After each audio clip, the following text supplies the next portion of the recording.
हुआ जब भगवान विष्णु नहीं ले गए गणेश जी को अपने बारात में? आइए जानते हैं। एक बहुत ही रोचक कहानी। एक समय की बात है कि विष्णु भगवान का विवाह लक्ष्मी जी के साथ निश्चित हो गया। विवाह की तैयारी होने लगी। सभी देवताओं को निमंत्रण भेजे गए, परंतु गणेश जी को निमंत्रण नहीं दिया। अब भगवान विष्णु की बारात जाने का समय आ गया। सभी देवता अपनी पत्नियों के साथ विवाह समारोह में आए। उन सबने देखा कि गणेश जी कहीं दिखाई नहीं दे रहे हैं। तब वे आपस में चर्चा करने लगे कि क्या गणेश जी को नहीं न्योता है या स्वयं गणेश जी ही नहीं आए हैं। सभी को इस बात पर आश्चर्य होने लगा। तभी सबने विचार किया कि विष्णु भगवान से ही इसका कारण पूछा जाए। विष्णु भगवान से पूछने पर उन्होंने कहा कि हमने गणेश जी के पिता भोलेनाथ महादेव को न्योता भेजा है। यदि गणेश जी अपने पिता के साथ आना चाहते तो आ जाते, अलग से न्योता देने की कोई आवश्यकता भी नहीं थी। दूसरी बात यह है कि उनको 1.25 मन मूंग, 1.25 मन चावल, 1.25 मन घी और 1.25 मन लड्डू का भोजन दिन भर में चाहिए। यदि गणेश जी नहीं आएंगे तो कोई बात नहीं। दूसरे के घर जाकर इतना सारा खाना पीना अच्छा भी नहीं लगता। इतनी वार्ता कर ही रहे थे कि किसी एक ने सुझाव दिया, यदि गणेश जी आ भी जाएं तो उनको द्वारपाल बनाकर बैठा देंगे कि आप घर का ध्यान रखना। आप तो चूहे पर बैठकर धीरे धीरे चलोगे तो बारात से बहुत पीछे रह जाओगे।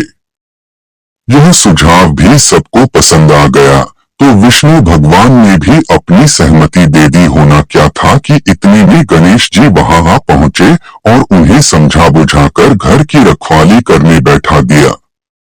बारात चल दी। तब नारद जी ने देखा कि गणेश जी तो दरवाजे पर ही बैठे हुए हैं, तो वे गणेश जी के पास गए और रुकने का कारण पूछा। गणेश जी कहने लगे कि विष्णु भगवान ने मेरा बहुत अपमान किया है।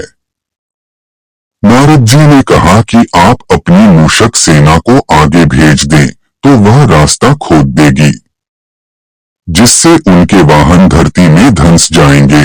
तब आपको सम्मान पूर्वक बुलाना पड़ेगा। अब तो गणेश जी ने अपनी मूषक सेना जल्दी से आगे भेज दी और सेना ने जमीन पोली कर दी। जब बारात वहां से निकली तो रथों के पहिए धरती में धंस गए। लाख कोशिश करें परंतु पहिए नहीं निकले। सभी ने अपने अपने उपाय किए, परंतु पहिए तो नहीं निकले बल्कि जगह जगह से टूट गए।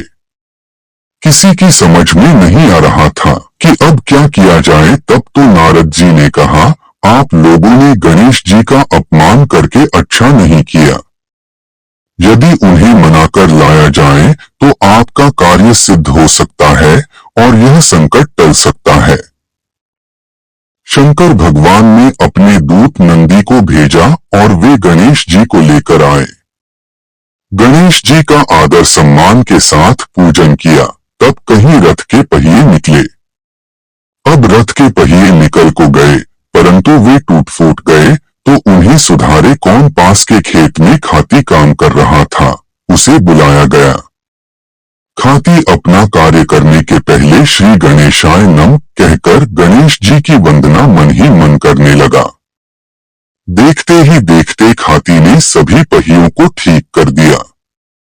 तब खाती कहने लगा कि हे देवताओं, आपने सर्वप्रथम गणेश जी को नहीं मनाया होगा और न ही उनकी पूजन की होगी, इसीलिए तो आपके साथ यह संकट आया है। हम तो मूर्ख अज्ञानी हैं, फिर भी पहले गणेश जी को पूजते हैं, उनका ध्यान करते हैं। आप लोग तो देवतागण हैं, फिर भी आप गणेश जी को कैसे भूल गए? अब आप लोग भगवान श्री गणेश जी की जय बोलकर जाएं, तो आपके सब काम बन जाएंगे और कोई संकट भी नहीं आएगा। ऐसा कहते हुए बारात वहां से चल दी और विष्णु भगवान का लक्ष्मी जी के साथ विवाह संपन्न करा के सभी सकुशल घर लौट आए।